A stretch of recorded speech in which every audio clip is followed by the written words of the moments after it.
Welcome to Spreading the Floor with your hosts, Jacob Cooperman and Nigel Petty Fernandez. Your go-to podcast for basketball's forecast.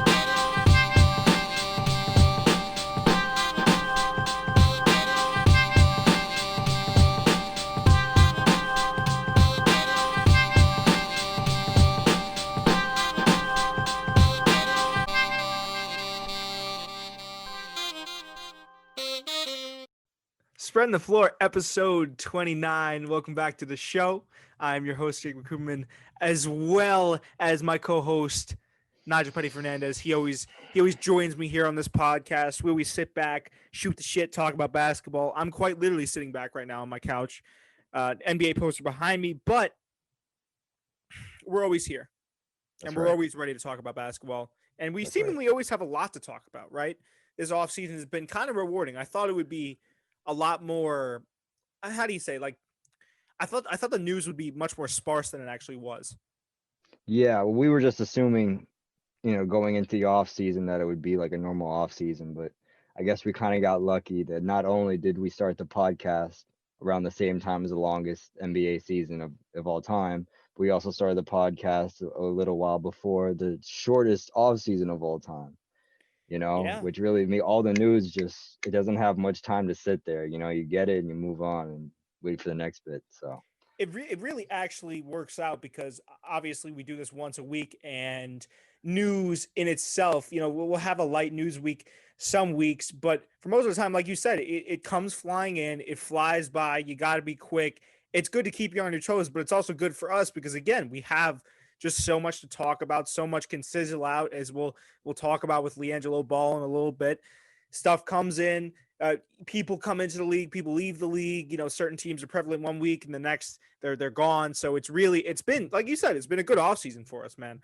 I like it. Yeah. And I'm ready. I'm also ready for the new season to start. With that being said, because I've been watching. I know people usually don't really like put that much of a connotation on preseason basketball, but this year I've been watching a lot of preseason basketball, especially because KD and Kyrie are back. I want to see how Washington would play. A lot of the rookies are showing out. Isaac Okoro for the Cavs. He's been playing terrifically.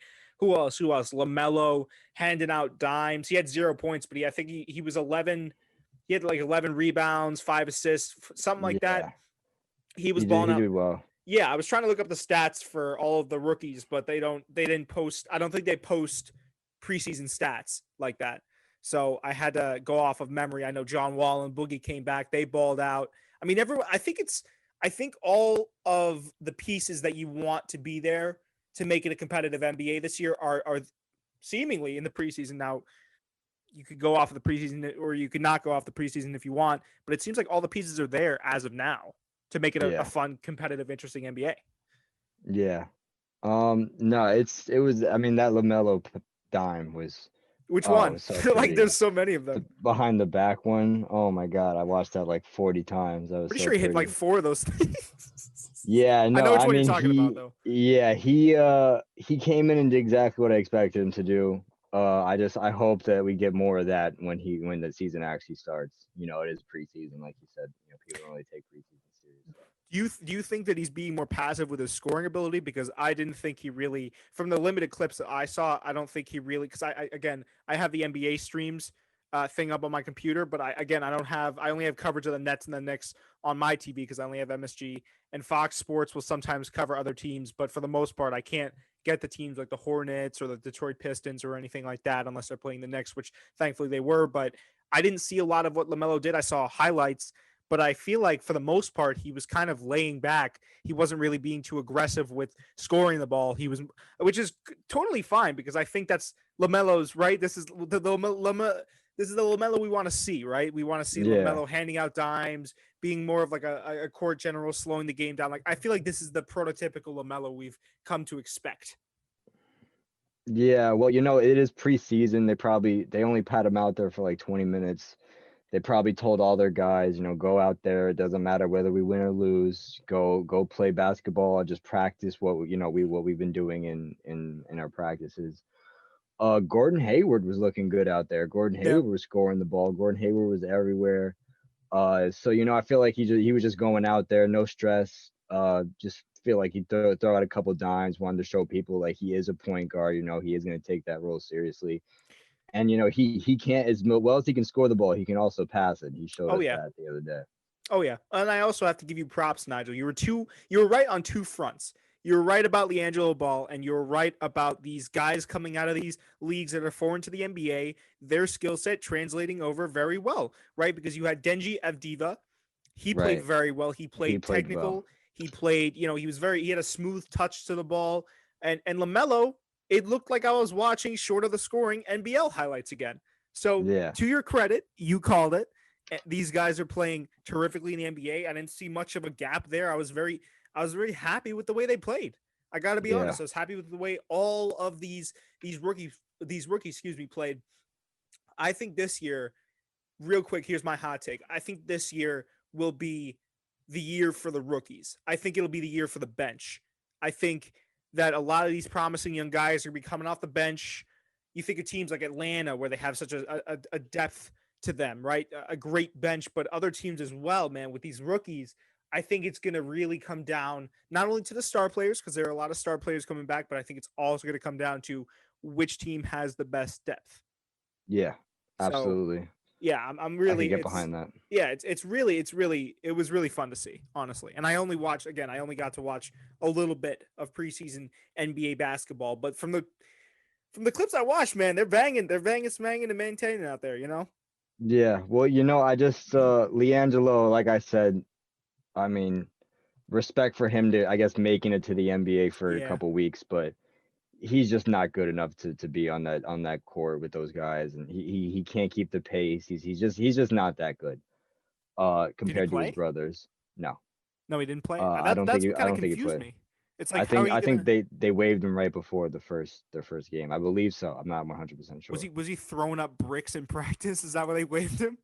Well, Was no, he I throwing mean, up air balls? you could just kind of see it in his, in just his highlights, just from like, off the court. Um, I mean, he just doesn't really move with the ball in the way that a professional athlete should be. I Okay. think, what I had it explained to me once as was, some guys you have that like that kind of twitch gene, you know what I'm saying, Yeah. where you can move on a dime, on and off, you know what I'm saying? Your body kind of does it without you thinking about it. Yeah. Like LeBron has it, the best of the best have it. And then you get those guys that are really close, but they just don't have that gene. You know what I'm saying? Right. They don't have that ability. Their bodies just don't do it naturally. And you can see it in him. He's a lot more clunkier when he's moving athletically. The same stuff that LaMelo does, he will try to do, and it just doesn't look as natural for him. And I don't think that's necessarily because he's worse. It's just some people have it and some people don't. I don't have it. You know what I'm saying? And most people don't have it, or else there'd be a lot more people in the NBA. I think it's one thing to like I like what you said actually about LaMelo, right? Because LaMelo doesn't necessarily have that quick twitch, take it to the hole, like, you know what I'm saying, Yeah. tomahawk dunk it. But he relies more. He's more like Killian Hayes in that regard, where actually Killian Hayes was taking it to the hole pretty forcefully. Not to make a weird reference, but the other night that I saw him, he was really forcing the issue there. But I think it's one thing to not have that athleticism moving forward and not to be able to, like you said about LiAngelo Ball, he doesn't really move with that quick twitch gene. God, that's hard to say. LaMelo doesn't have it either, but LaMelo is very skillful. Same thing with Yeah. Killian Hayes. Killian Hayes, they both rely on slowing the game. I think it is. I really think Finesse. it comes down to being able to slow the game down to your pace.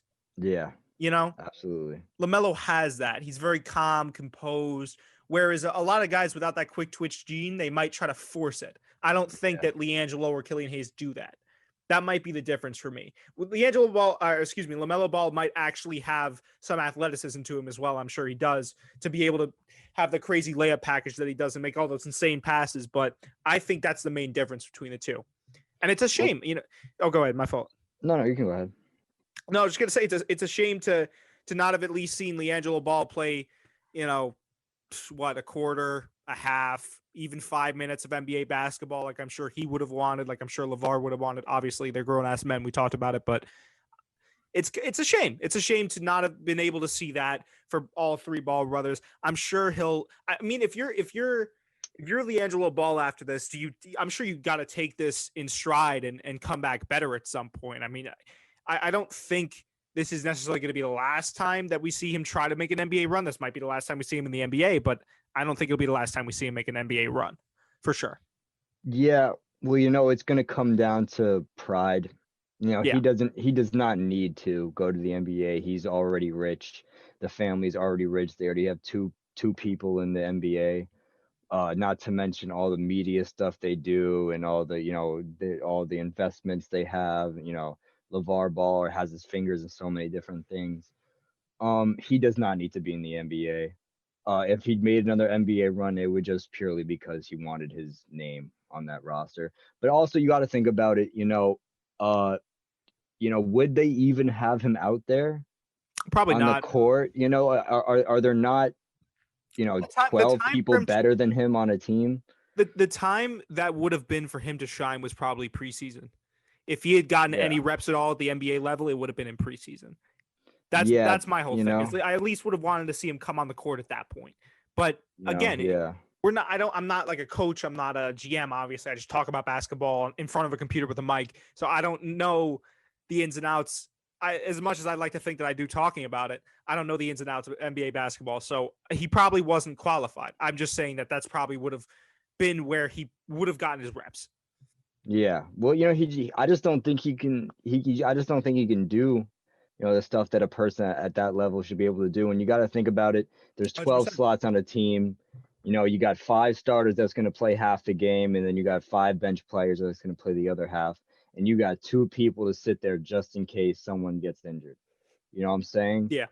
And you got to make sure that you are better than those 2 people in order to be an NBA team. And I personally just didn't think that he made the cut.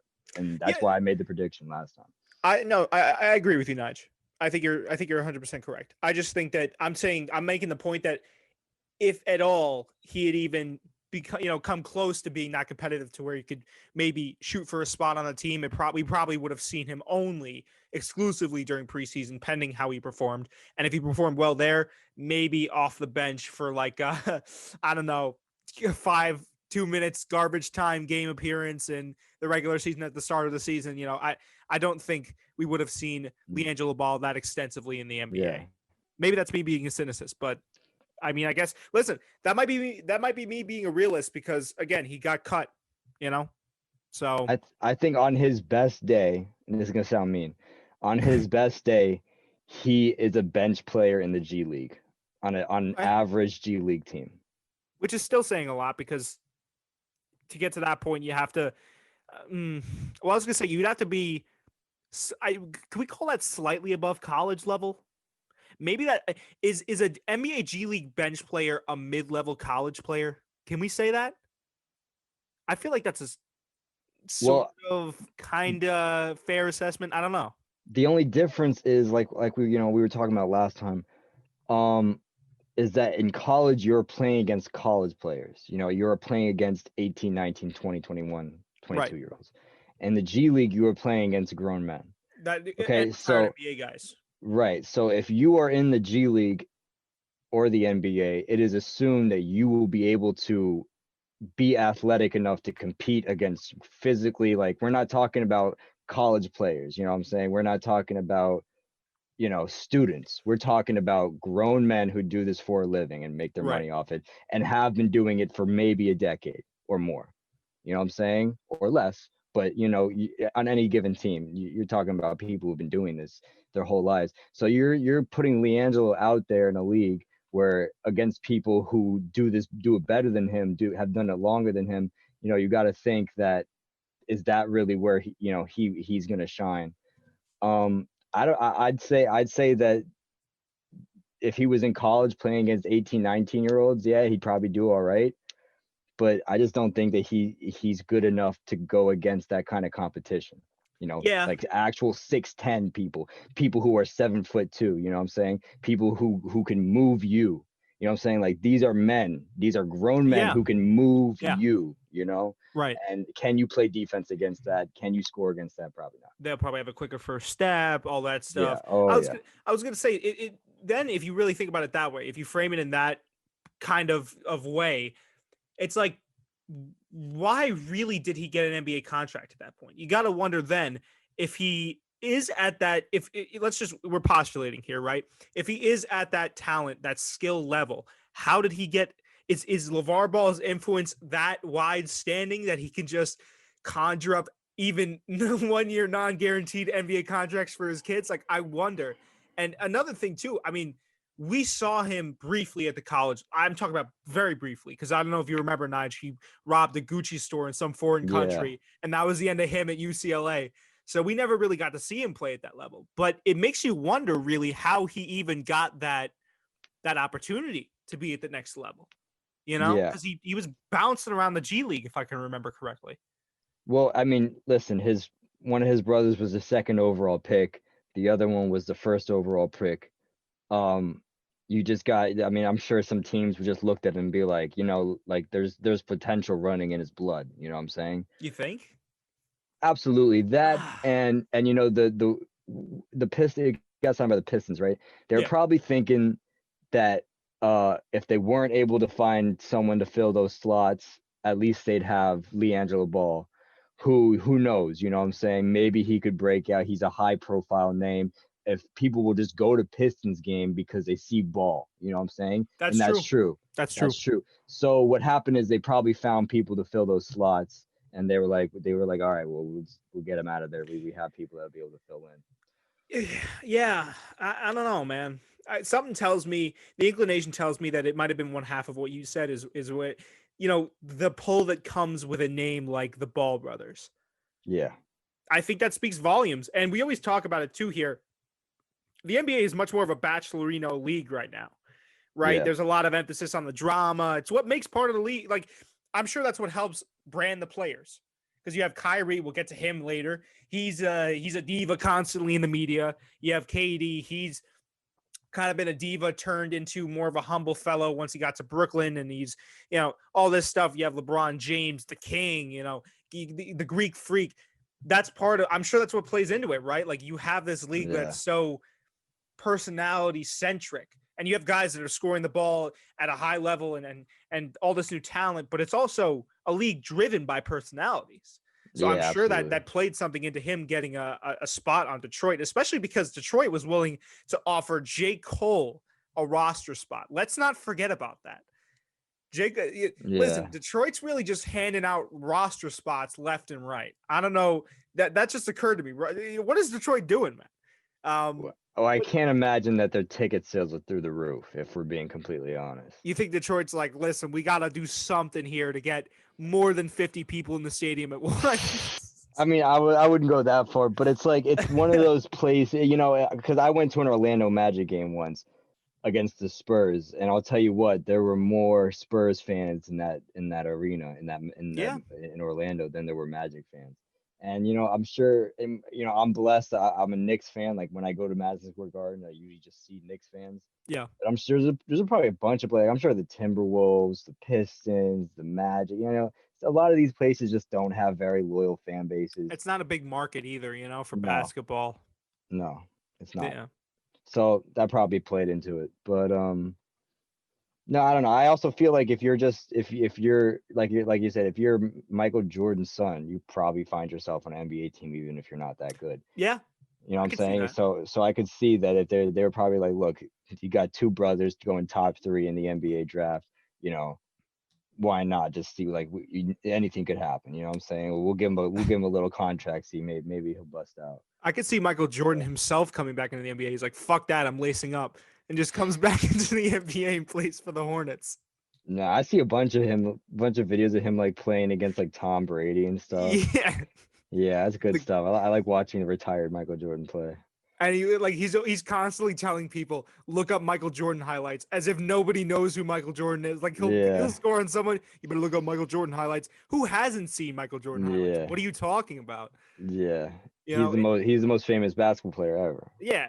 By far. Guy's hilarious. But I guess the point about the NBA is that the NBA is a great league. A lot of people would knock it. It's a players' league, though.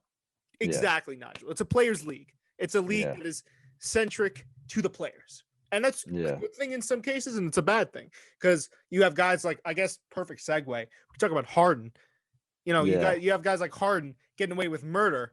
Not showing up to team Yeah. practices. Steven Silas is getting cucked. He's saying, "Hey, Harden, you could show up to the next game if you want, buddy." Harden doesn't, hit him back, and then I hear him talking in the media about how, oh, maybe Harden will come to the next game. Harden will come to this training session. It seems like he is going to be checked in for the next game, though. The last I heard, he's done with this kind of little contract holdout, though he's also said that he is he's not happy still. He wants a trade, which I was a little bit confused with because I thought that John Wall showing up with the pairing of Boogie, those two combined, had a great night. I thought that maybe would have galvanized Harden a little bit to stay. I was very surprised. I was very surprised with the fact that that didn't sway Harden in a positive direction. I could see the argument the other way, which I know you're about to make, but I could also see an argument or a reality in which, hey, Harden says, look, that's John Wall right there. That's Boogie. This is a good pairing. Maybe we can make something happen. I don't know. It's not the best pairing that they've had. They didn't get it done with guys when they had, CP3 and Clint Capella. So I'm sure Harden would have no reason to believe that they would get it done in the West this year, but it's just food for thought. Yeah. Yeah, I'm sure he's probably looking at that roster and being like, look, this isn't a guaranteed championship. I'm not interested. You think so? 100%. He would this team be an improvement? Maybe. But I just don't think it's what he's looking for. You know what I'm saying? Like, it's clear that the Houston Rockets window, like we said last time, has closed. He's ready to move on, and I don't blame him. For a championship. Yeah. Yeah. Okay. That team is not stacking up against the Lakers, the Clippers, the Warriors. It's just not happening. They're a playoff team, I think. And I will go on record and say that I was correct. Can you give me that? Can you afford me that luxury, Nigel, to say that I was correct about the John Wall and Boogie Cousins pairing, even though it's only preseason basketball? John Wall's actually been balling out. Well, yes, I will tell you in the preseason, yes, you were right. So in a time when it doesn't matter at all whether you're right or wrong, you are correct. Okay, fair enough. But no, we got to see how they play during the season. That's true. They got 82 games ahead of them. They got a long couple months. Guys with injuries and injury history as well. So if you're Harden, you're looking at that team like, man, like I just want something. I mean, Harden's not looking to make it into the have a second round elimination. That's not what he's excited for. He wants to go out and win. It's not going to happen on that team. Even if they stay healthy the whole year, even if they stay healthy and they play well, that team is just not stacking up against some of the competition they have in the West. He needs to get out of there, and I don't blame him. Yeah, I mean, listen, at this point, I'm not saying I don't blame.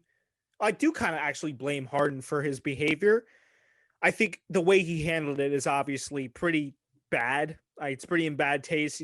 Steven Silas doesn't deserve any of this, right? Steven Silas has been an assistant coach his entire career. He finally gets called up to be a head coach. He has all these toys to play with: John Wall, Boogie, Harden, and one of the best players in the NBA just doesn't show up to training camp.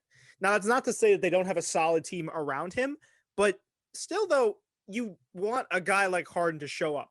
With that being said, I'm going to now lobby for Harden's side of the argument. I could 100% see where you're coming from and where I'm sure Harden is coming from, in the sense that, hey, if I'm Harden, I'm such a great talent in a league that we just talked about is a players' league. I don't want to necessarily show up to a team that's not guaranteeing me a chip. There's other destinations, mainly the 76ers and the Bucks and the Heat that I've heard about, that could be a much better situation to contend for a chip. Because you think about it, he goes to the Bucks, that's a chip team.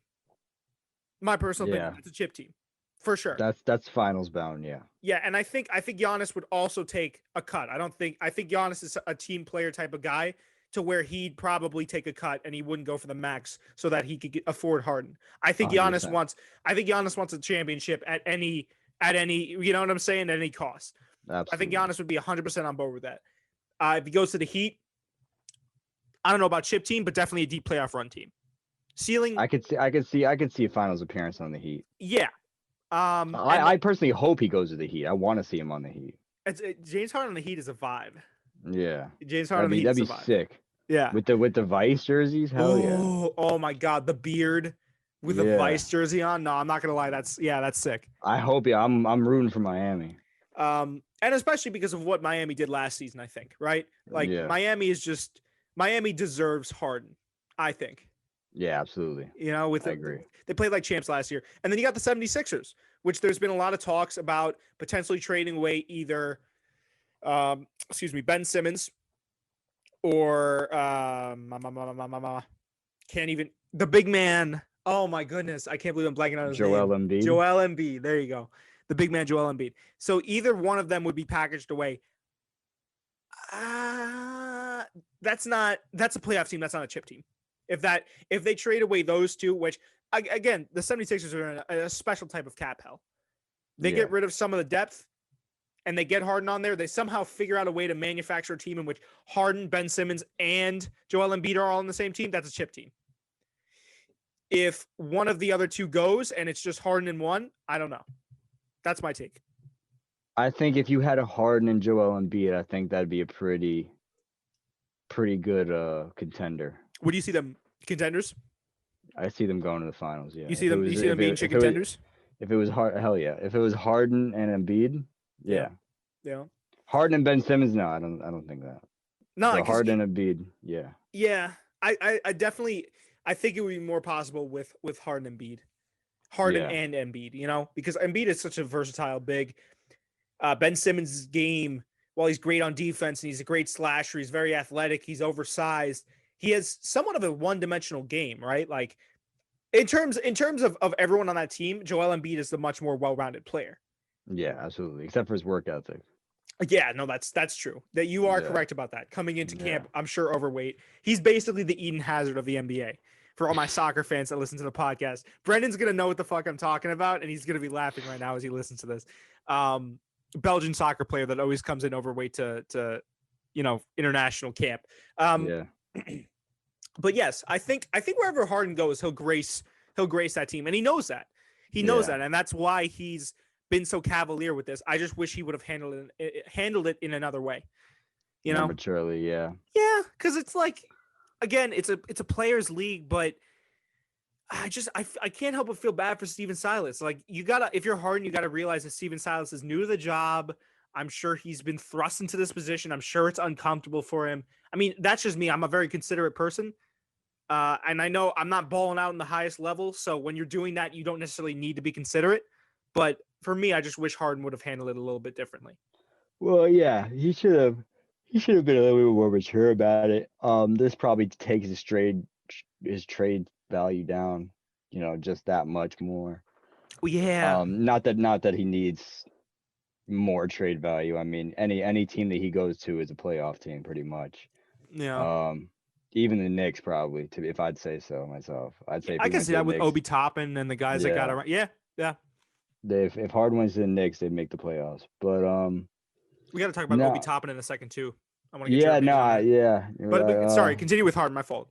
No, I mean it's exactly what you said. We're just reiterating. He should have been more responsible. He's supposed to be a leader, not acting like a leader. Yeah. He's being very immature, and the longer he does this, him and the organization are gonna hurt more. You know what I'm saying? Because I bet you, that like a team, that like a very well-rounded team that's one piece away may not want to take a chance on Harden because he's doing this. You think so? Whereas a team that's a little bit more desperate may be like, whatever, we'll make them happy. But you know what I'm saying? If you're like let's say you're the Warriors, you may not want to trade away some valuable pieces for Harden because it's not guaranteed that he's going to act like, an adult. You know what I'm saying? If he's not happy, are they really getting their money's worth? But then you got to take a team like the Heat or maybe the Bucks that are in a more desperate position that would easily take him. But I say the Warriors might have a little bit more trouble taking him. I'm sure they would. Yeah, because it'd be a longer conversation. Yeah. It'd be a longer conversation for the Warriors. Well, I don't know. Even about the Bucks, I don't know how really desperate the Bucks are right now, but I know what you mean, Nigel. And something that I've seen a lot on Instagram debated heavily is that like whatever team Harden goes to, it's either going to be, like you said, a fringe playoff team or a team that's already in the playoffs looking to make a push for the chip, or a team like the Knicks, the Orlando Magic, just to put hypotheticals out there that they're not really there yet and they need that guy to supplement. But to me, with the teams and keeping the whole situation that we have at hand right now in mind, do you have a team, they bring Harden on, that's going to be a win now move, as opposed to the 76ers keeping who they have now, keeping their new, you know what I'm saying? And going for longevity. Because a lot of people were talking about the 76ers, if they put Harden on now, like you said, they're sacrificing some depth, because the rest assured the 76ers are going to need to clean up a lot of cap to get Harden. That's a given, right? Like they gotta clean house. They gotta offer everything in the kitchen sink. But that's a win now move. And if it doesn't work out and say Harden does more of the same, he gets unhappy, and now a precedent is set where he doesn't necessarily need to go somewhere if he's not happy, what happens then? So that's a very interesting point you brought up, Nige. Like, Yeah. how does this affect Harden's trade stock? Like, certain teams that are very close and we talked about this on past podcasts, certain teams that are very close to that precipice may not want to bank on this guy because of these proceedings. That could be an eventuality. Now, that's what I see. No, I 100% agree with you. Realistically, though, I think he's going to land more so on a playoff team. I think there's going to be at least one team out of the field that's going to say, "Hey, listen," because there's always, I'm sure there's always going to be GMs and head coaches that say, like, "Hey, man, we can handle him. He's such a great asset. If we can reel him in, we could do it." It's what happened with Antonio Brown in the NFL. We can reel him in. Let's see if we can control. There's going to be one team like that. And I think he's going to land on a fringe contender or definitely a playoff team. Well, what he needs to do is, I think he has 1 year left in his contract. Am I incorrect? Do you know?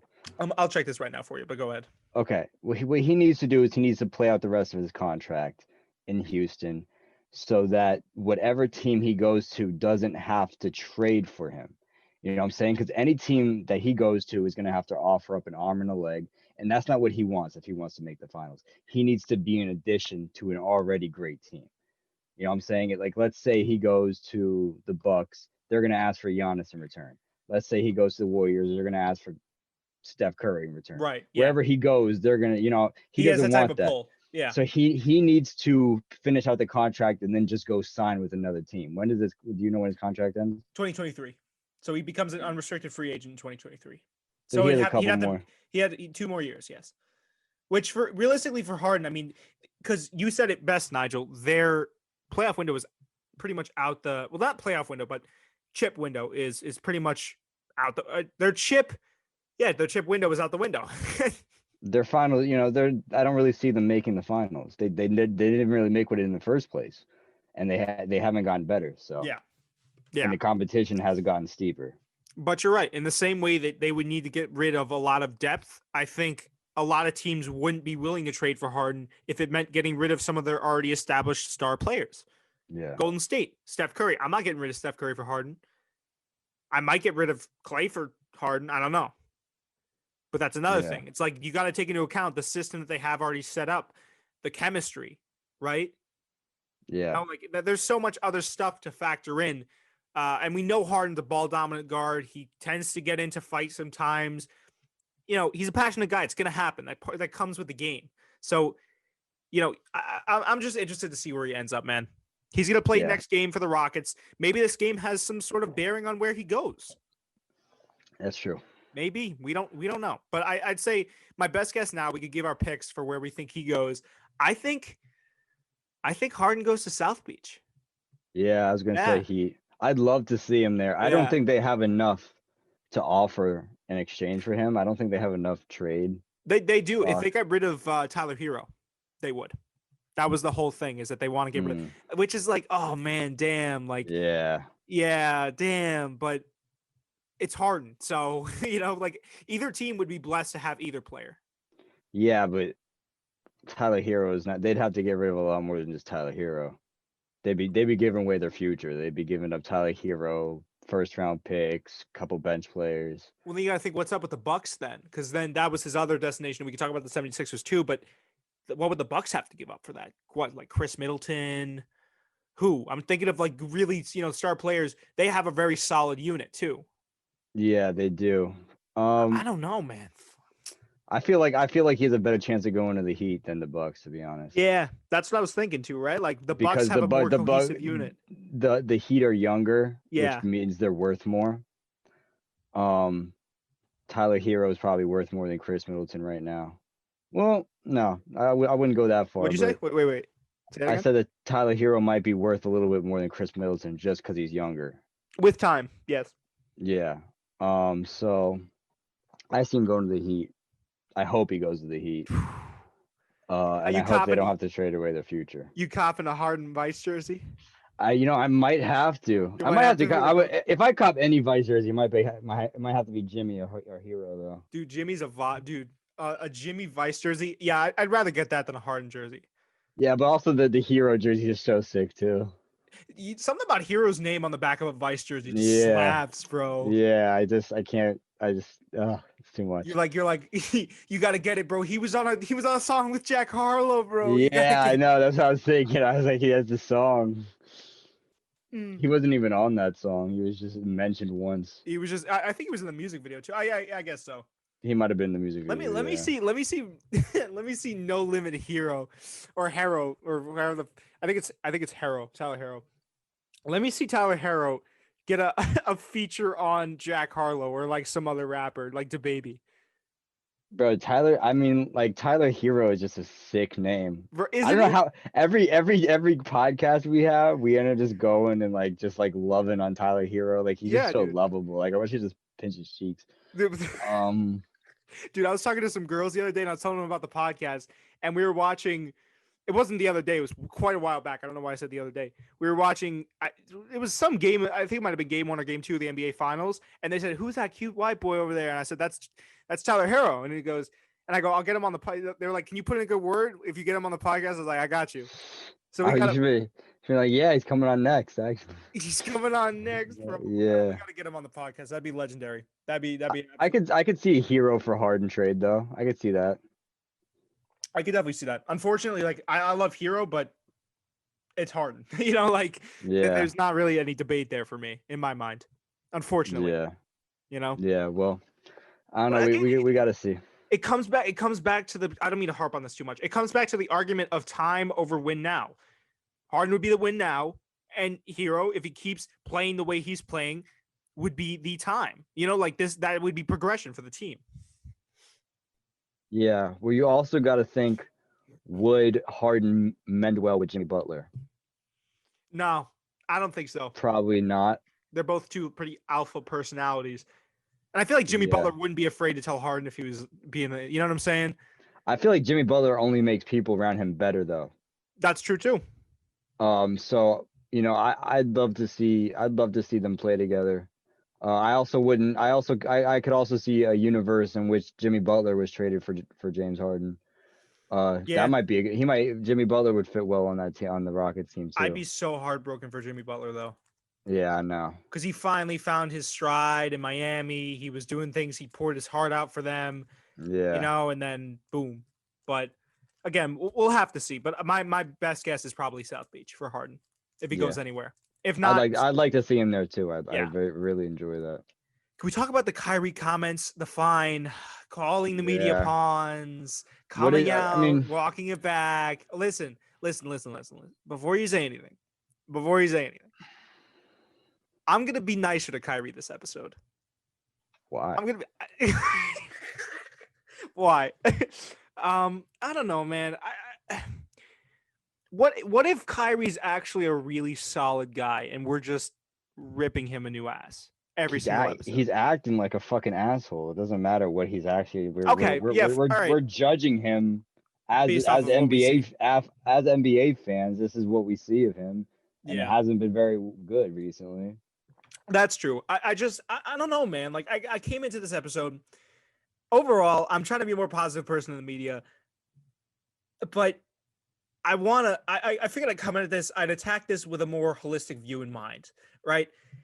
Kyrie, can I talk? Naz, you mind if I talk directly to Kyrie real quick? Go ahead, talk to him. Okay, all right. Future Cooper, Just do the zoom in on my face thing. Kyrie,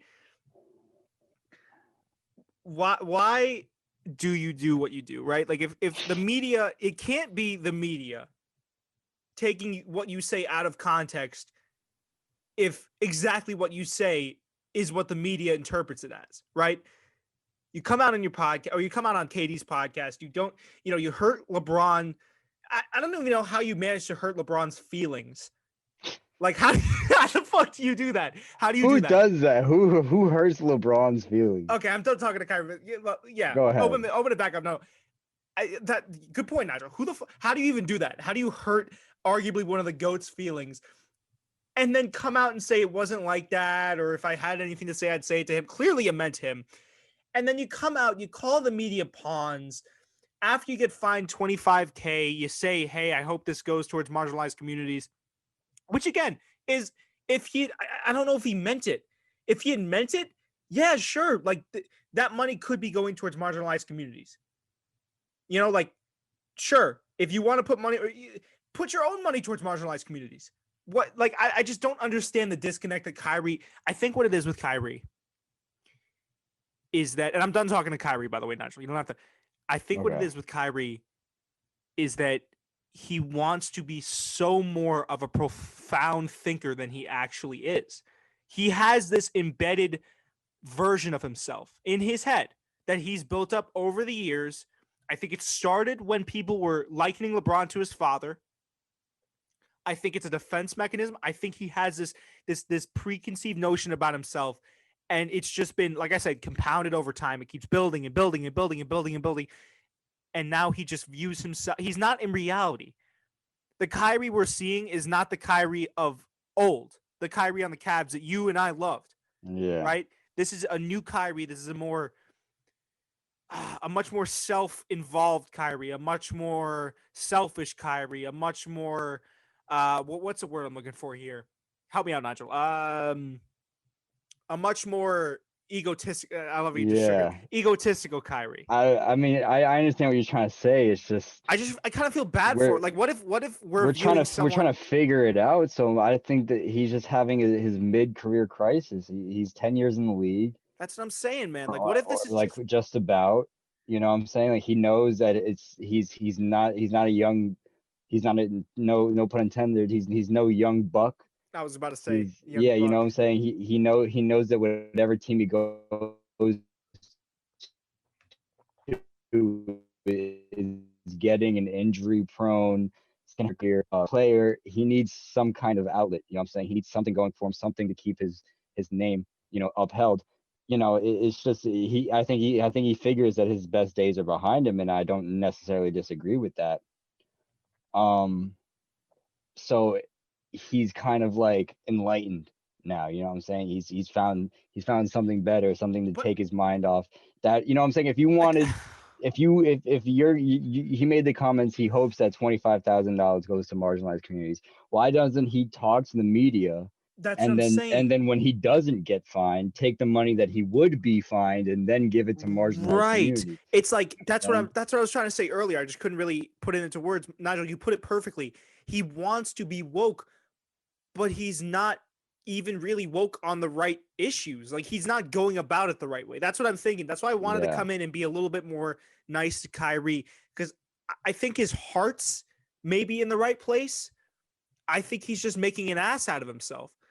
I think he doesn't realize how to properly act or how to properly go about things. Like, I think he has this message, or maybe he doesn't even really know what his message is at the moment. That could be entirely possible too. I think that I think that he's at this point in his career where it's like he's not young anymore, and he realizes that it's more than just about basketball. But he's forgetting that he's still playing basketball. Like, he still has a job to go do. He still should be, wanting to get another ring and stuff. You know what I'm saying? It's just, and like I said earlier, is I mean, listen, we know the reason we give him hate is like that used to be my favorite player. I used to want a Kyrie Irving jersey. Like I had one at one point. I used to love Kyrie, and then the whole thing with Boston happened, and then so I feel like he's going through this mid-career crisis where it's like he needs an identity, Yeah. and um, that's really what he's going for. You know what I'm saying?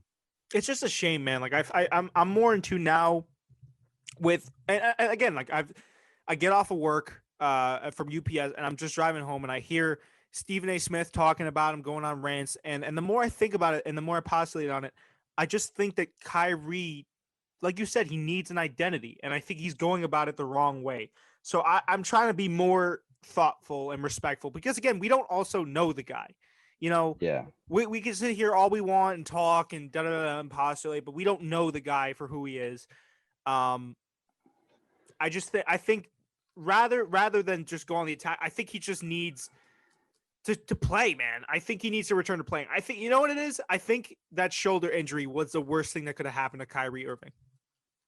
And Yeah. perhaps going to Boston. Going I to think Boston didn't help. not having a leading figure like LeBron to guide him, to show him how to act. I think that was the worst thing that ever happened. I think the combination of those two events was the worst two things that could have ever happened to Kyrie Irving. Yeah, well, because when he was with LeBron, the cameras were on LeBron. You know what I'm saying? So he Yeah. didn't really have the spotlight on him. But then when he went to Boston, he had the spotlight on him way more, especially after he requested the trade. Um, and he just had this new found attention that he didn't even know was possible. You know what I'm saying? He didn't know that he could have that much attention on him at one time. Right. And it just like it kind of opened his eyes, like maybe I should be using this attention for something else, like something good besides basketball. And I appreciate that and I respect him for that. And I can always say good things about Kyrie. I like how he's always smiling. I like how positive he is. Yeah. He has a very good outlook on life. You know what I'm saying? Like I don't know. I think he's a wise dude, but I think he's going too quick. I think this is stuff you do after you're done playing basketball. You know what I'm saying? This Yeah. is the route you take when you don't have basketball anymore. He shouldn't, you should be using your platform, but you should be where your main concern is playing basketball. That's what you're Yeah. getting paid to do. 100%. And it just doesn't. I don't remember the last time I heard this, like anything about him going. Like when was the last time he said, "Oh, we're trying to, win a championship," or anything like that? It's not about that. You know what I'm saying? Yeah. It's about, oh, don't make fun of my teammate because of this and this and this, and Yeah. oh, I Or the hope, media. yeah, oh, and all these pawns in front of me, and I've never played with any That was good a little bit players. conceited. I can I'm not even praising Kyrie. I might be defending or caping for Kyrie right now, but I will say that comment was completely out of line. Yeah, he's out of line. He's so completely out of line. He needs to go into the locker room and play like we've said on this podcast before. If you are going to talk big, you need a big game to back it up. And he hasn't had a big game in how many years? I'd say it stopped to Cleveland. I mean, he has He had highlight plays. he He has had a 50-point decent games, yeah. He had a 150-point game last year. but like that's okay. That's not enough. The That's not true enough. Kyrie, I think, was the Kyrie that we saw at Cleveland. Yeah, we're talking about 2015, 2016 Kyrie, 2014, 2015, 2016. Yeah. So I don't know. And he just it's also it's a cycle too, right? Because we saw Kyrie come out after the fact and walk back his statement. I didn't mean to call them pawns. Da da da da da. That's you guys took what I said out of context. That wasn't what I meant. Da da da da. That this is a cycle. This is a cycle. And Yeah. the sooner that Kyrie realizes that, the sooner he'll be better off for it. But I guess do we got to close the shitting on Kyrie? No, we can still let's keep it up. No, let's keep it up. Every time we say something bad about Kyrie, we have to say something good about him first. Yeah. All right. I'll do that. So, Kyrie exploded for 30 points. Looked great. You know what I'm saying? Had that really nice move. That really nice I love that. I love his handle, but god damn, he's an asshole. Fuck that. No. No, yeah. No, I think that's a better segment. That is a better segment. Okay. Moving on. All right. So we can talk about Paul George, 5 years, $190 million extension. Yeah. I don't know. They're banking on him. They're banking on that. What that says to me is that the Clippers are putting their trust in Paul George that he's going to perform. That's what that says to me. You think so? Yeah. Well, I'm not, contrary to what I'm sure, contrary to popular belief, I'm not too mad at this extension. I don't hate this extension, right? I think that he is a player that you need to sort it out when it comes to playoffs. Paul George in the playoffs, you got to sort that out for him to be worth 190 million over the course of 5 years. Regular season playoff Paul George, not regular season playoff Paul George. Regular season Paul George is worth 190 million 5 years. That's my personal opinion. Right. I think for him to be worth that, though, I didn't hate it. I didn't love it. I think there could have been less time. There could have been, less time, less money. For me, for him to be worth that much money, you really need to, if you're Paul George, elevate your game and be able to get it done in the playoffs, be very consistent, and play like a dog in the regular season. Because the Clippers this year are going to be a big factor in the West. I didn't think so on past podcasts. I will cop to that. I'm going to be a hypocrite here. I do think now the Clippers will be a factor.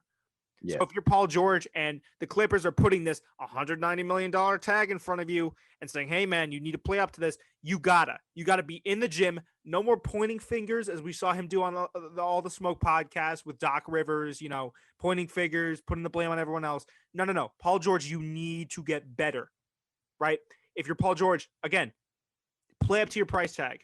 That's a sick quote. Play up to your price tag. You know? You got to improve. That's all I'm going to say about that. But I didn't hate it. I didn't love it. I think it could have been easily for like 2 or 3 years and 80 million. Yeah. Yeah. I'm kind of on the same boat as you. I don't disagree with doing that, but I don't know if I necessarily 100% agree with it. They probably asked Kawhi what he wanted. And Kawhi still has some faith in Paul George, and he's demonstrated that during the playoffs, especially. And so, Paul George also, he said the reason that it happened is he had a lot of stuff on his mind. They were in a bubble. True. There was a lot of factors going to it, but now he's out of excuses. Yeah. And they have a big contract on him for 5 years. Even if he doesn't pan out as the player that he's saying that he will be, that's still a lot of trading power. You know what I'm saying? That's still a 2 or 3 very good players you can get for Paul George. So that's the Clippers put their faith in him. That's what that says. He's the future of the Clippers, and I really do hope that he pans out. He's a good player. Yeah. He's not as young as he once was, but he can still get buckets. But if he turns into Pacer Paul George, I mean that's worth the 190 mil. Yeah, absolutely. But he, like you said, there's just this stigma about him in the playoffs, and I think that if anyone can help him get over that, it's Kawhi. So I think they have a very solid team. The only thing that worries me about the Clippers is that they didn't get better, and a lot of the Lakers got better. A lot of teams around Big them time. got better. So I hope that duo is still enough to keep the threshold. Because I'd say last season they were the best team in the NBA. Clippers? Yeah, the Lakers obviously knowing what we came know out now or beforehand. Just during the regular season, they were the best team in the NBA. Especially on paper. On paper, I'd say they were. Remember, because we were talking, they were just that much, just that much better than the Lakers on paper, at least. Yeah. Obviously during the playoffs, you got to get your stars come out of the woodworks and drop buckets. The playoffs is a different story, but I'd say on paper they were the best team in the league last year. Yeah, one could argue that for sure. This but not season it's a little now, bit. Yeah, now knowing what we know now, this season I don't know if that's the case anymore. We lost a lot of faith in Paul George. We lost a lot of faith in that team as a whole. The Lakers got better. The Warriors are starting to get healthy again, slowly but surely. Rockets in that combo if Harden comes back. Rockets got better, so their competition only got better. Yeah. And the Nuggets have some newfound, you want to talk about the Nuggets in a little bit? We can talk about the Nuggets. Egotism, you know what I'm saying? They have that confidence now, that momentum from last year. So I don't know. I don't know if they are any longer the best team in the NBA. No, I definitely wouldn't think so. I think the Lakers Yeah. are. I Yeah, think Lakers are. either the Lakers or trying to think of the Eastern Conference Lakers. Probably be like what the Nets maybe the Nets because the Nets too. Oh, we got a lot to get into. The Nets really wowed me against the Wizards. I know it's the Wizards. I know it's preseason, but the Nets, man, the Nets are they're looking good, and this is a It good was coming it from. was fun. Yeah, it was fun watching Kyrie.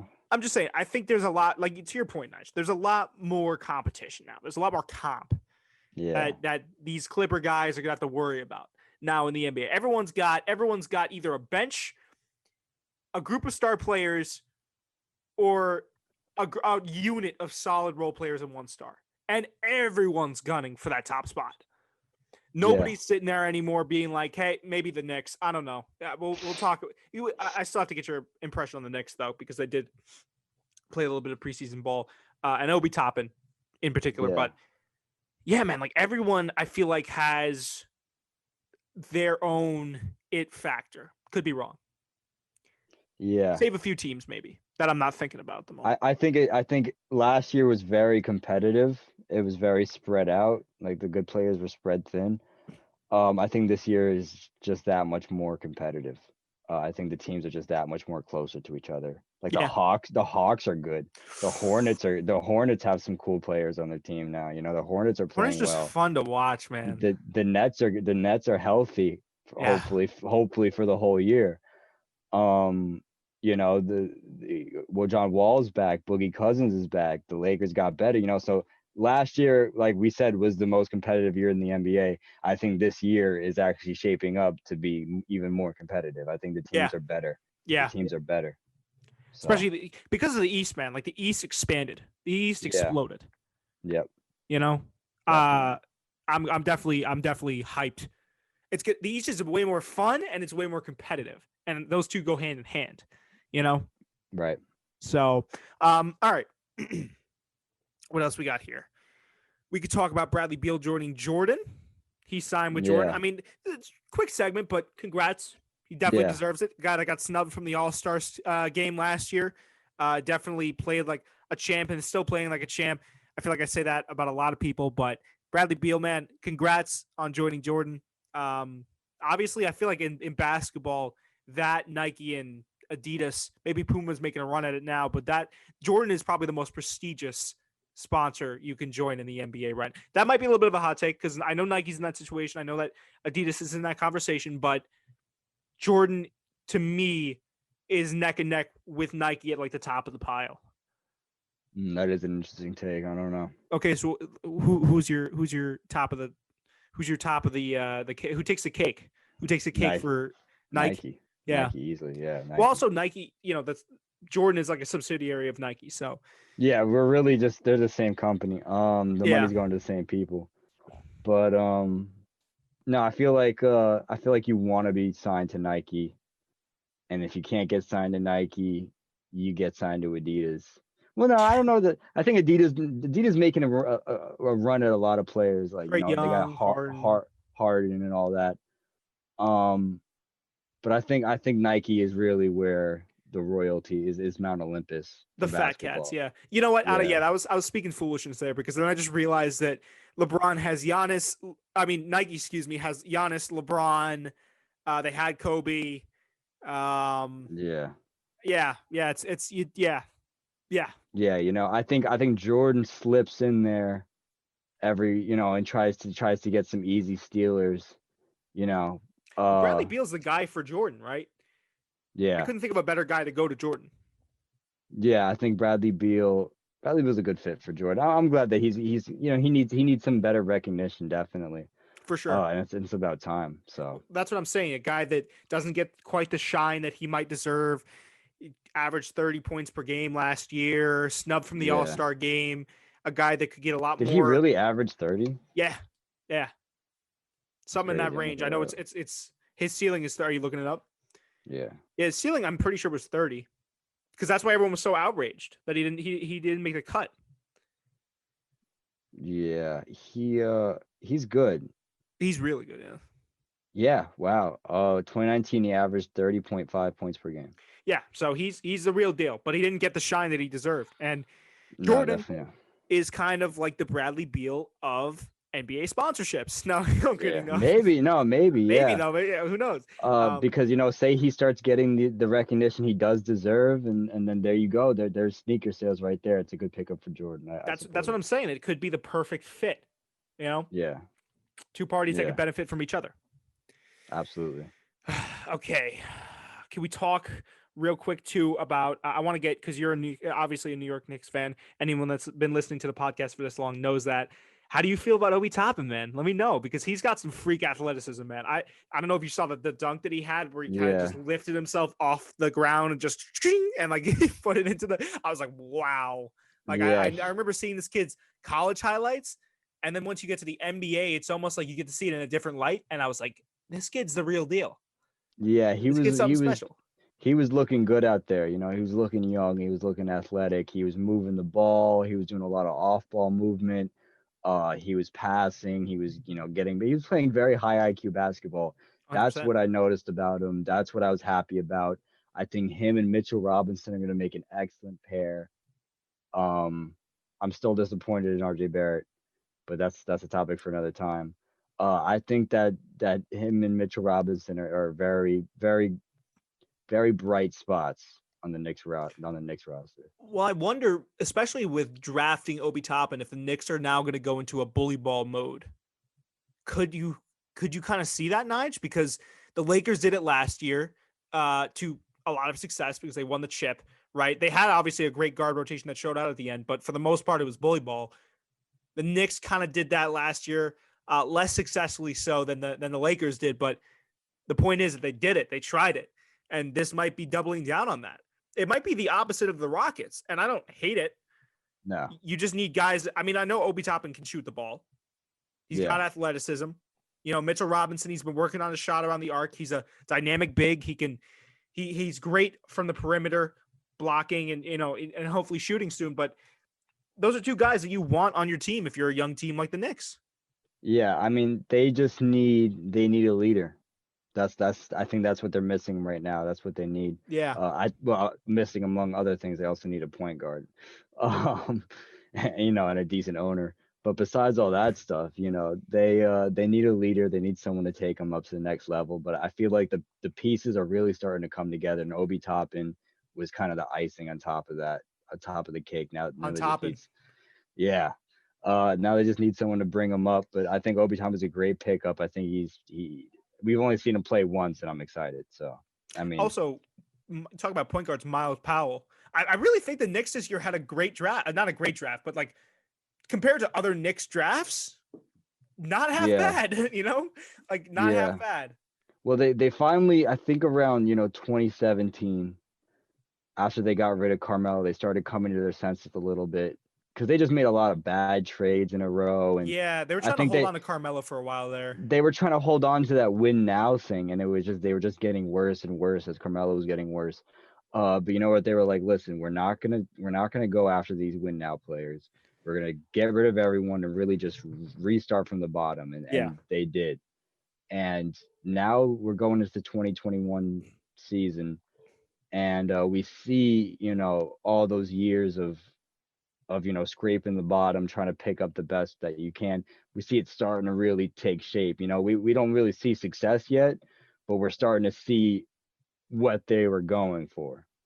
You know what I'm saying? And it's looking pretty decent. A step in the right direction. Yeah. We're just that much closer to where we want to be. And I'm happy. Yeah, man. Yeah. Well, with that, you want to close things up for this episode? Yeah, sure. Guys, this has been episode 20. I want to say it's 29, really? Yeah, 29. You're right. Yeah. So what are we doing for 30, Nige? I don't know. We got to come up with something, man. We got to come up with something. We're actually going to be, I'm sure we're going to be implementing more sponsors. Excuse me, not sponsors, but guests, more segments over the course of the pod. So be ready for that. I'm going to get into my producer bag a little bit, but more for the future of the show. Be expecting more again. Something nice for 30, something special for 30.